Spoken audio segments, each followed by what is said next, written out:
Our group was given an unknown solution, and our task was to gather data for an absorbance spectra, which would then be used to determine what dye we were working with and the concentration of the dye in the solution. Our research question explored if comparing absorbance spectra of our unknown solutions could indicate its identity when compared with absorbance spectra of known solutions. Initially, we predicted we could find the identity of the unknown solution based on its maximum absorption peak. We determined our unknown solution was Sawtell's dye because the absorbent peak was at a wavelength of 504 nanometers, which was closest to the peak of Sawtell's dye at 475 nanometers. Before moving on, there are some terms we need to define. First, absorbance is the capacity of a solution to absorb light at a specific wavelength. A real-life example of this would be plants appearing to be green due to the fact that the chlorophyll absorbs all light except green, leaving the rest to be reflected. Next, regarding our lab, fluorescence is the emission of light by a solution that has absorbed light.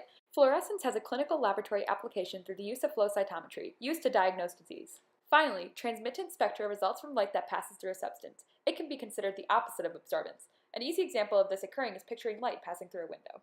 Beer-Lambert's law describes the relationship between the absorbance and concentration of a solution. As modeled in Figure 1, these variables are directly and linearly related. Furthermore, the slope of a Beer-Lambert plot indicates the product of excitation coefficient and the path length. This relationship can be used to identify unknown solutions. Einstein's photon model of light defines light as a massless tiny particle called a photon. The energy of this particle is affected by its wavelength, which determines which region of the light spectrum it falls in. This spectrum is shown in Figure 2. In this experiment, we observed photons with wavelengths in the visible light region, which was about 400 to 700 nanometers. To model emission, Figure 3 demonstrates how photon absorption causes molecules to jump to higher energy states. When they lose the energy and fall back down to the original energy state, a photon is emitted. The emitted photon has a lower energy than the absorbed photon, and it will be either released into the environment, which Figure 3 shows with a green wave, or absorbed by another molecule, which Figure 3 shows as the black dashed horizontal lines. This emittance of a photon is what causes certain materials to fluoresce. To find the absorbance of the unknown dye solution, we measured the intensity of light from a flashlight that passed through the solution using a spectrometer. The spectrometer was angled head-on with the light source. Water was measured as a blank, then data was collected for the unknown solution. To collect data about fluorescence, we first measured absorbance by the intensity of light from a flashlight traveling through the solution by lining up our spectrometer head-on with the light source. Emission data was collected by measuring the intensity of light at a 90-degree angle to the flashlight. Figure 6 shows observable emission from the fluorescein resulting from shining a light through the solution. To find the absorbance, we did A equals log I sub 0 over I, and then we calculated all of our absorbances in Excel, and an example calculation is shown below. To find our concentration, we did A equals E times C times L, and then we rearranged that for concentration. Our absorption number was at the peak of our absorption graph in Figure 7, and then we had two data solutions, which will be mentioned later, and then we found our average concentration from those data. Continuing on, to find the concentration of the fluorescent, we use the same equations as we did for the unknown solution.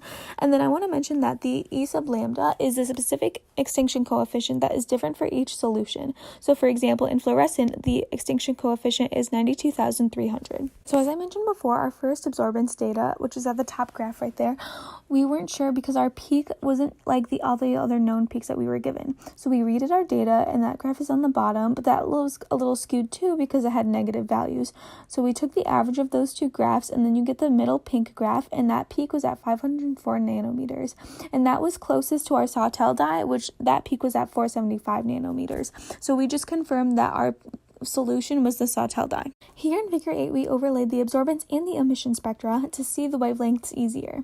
So there's a peak difference here. So the absorbance and the emission peaks do not overlay each other, and that could be because when a photon gets absorbed on a molecule, the molecule will jump to a higher energy state, and then when the molecule eventually comes down to that lower energy state, it'll emit another photon of a lower energy than it was absorbed originally. And that lower energy photon is the emission spectra. That orange graph right there, it has a longer wavelength, which means a lower energy, compared to the absorbance, which has a shorter wavelength and a higher energy. The use of absorbance spectra can be a helpful tool to identify unknown solutions by comparing their absorbance fingerprint peaks with the spectra of known compounds. And then the concentration of a substance can be determined by the Beer's law. First, by measuring the intensity of a transparent, colorless blank solution to calibrate the spectrometer, and then by measuring the intensity of a known sample. This data can be used to model the Beer-Lambert plot, which will determine the concentration of dye molecules in a solution. The extinction coefficient is a constant for different materials, and then the path length is taken from the experimental cuvette design.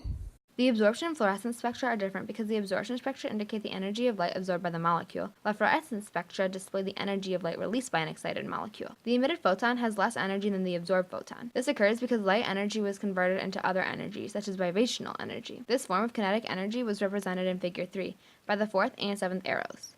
The conversion of light energy into other forms of energy shows that energy is conserved. The limitations of this experiment were centered around the tools used for collecting data. If the light source was not perfectly perpendicular to the cuvette, it made it more difficult for the spectrometer to align perfectly with the light source. This increased the difficulty in obtaining consistent and accurate intensity readings. Other limitations, such as the room not being completely dark and the spectrometer not being properly calibrated, occurred. Despite these limitations, results were obtained and analyzed. Further research, such as observing what happens to fluorescing when the wavelength of light shine on it is controlled, should be performed.